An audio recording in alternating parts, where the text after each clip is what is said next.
బడ్జెట్లో చంద్రబాబు చేసిన అంకెల గారడీకి సంబంధించిన కొన్ని వాస్తవాలు మీ ద్వారా ప్రజల దృష్టికి తీసుకొని పోయే ప్రయత్నం చేస్తున్నాం.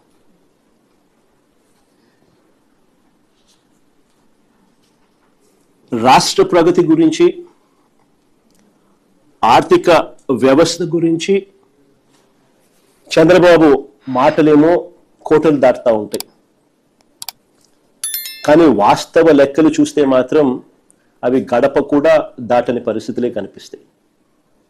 చంద్రబాబు హయాంలో అంతా కూడా పబ్లిసిటీ పీక్, పర్ఫార్మెన్స్ మాత్రం వీక్. ఇది స్టాండర్డ్ చంద్రబాబు గారి పాలనలో మనకు కనిపిస్తా ఉన్న సత్యం. 2024-25 రాష్ట్ర ఆర్థిక వృద్ధి అంటే జిఎస్డిపి వృద్ధి రేటు 11.75% చంద్రబాబు నాయుడు గారు చెప్పుకొస్తారు.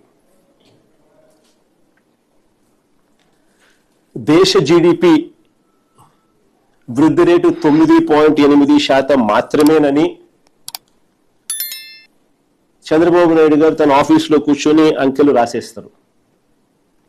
ఇది 2024-25కి సంబంధించి చంద్రబాబు నాయుడు గారు ఇస్తా ఉన్న సమాచారం. సిమిలర్లీ అంతేకాదు 2025-26 సంబంధించి రాష్ట్రంలో జిఎస్డిపి గ్రోత్ రేటు 10.75% గ్రోత్ గా గొప్పలు చెప్పుకుంటారు.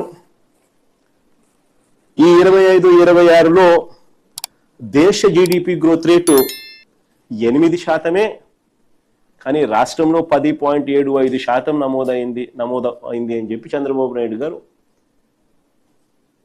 తన డబ్బాను తానే మోయించడం మొదలు పెడతాడు. ఫ్యాబ్రికేటెడ్ నెంబర్స్తో తన డబ్బు తానే కొట్టుకోవడం మనకంతా కూడా కనిపిస్తూ ఉంది.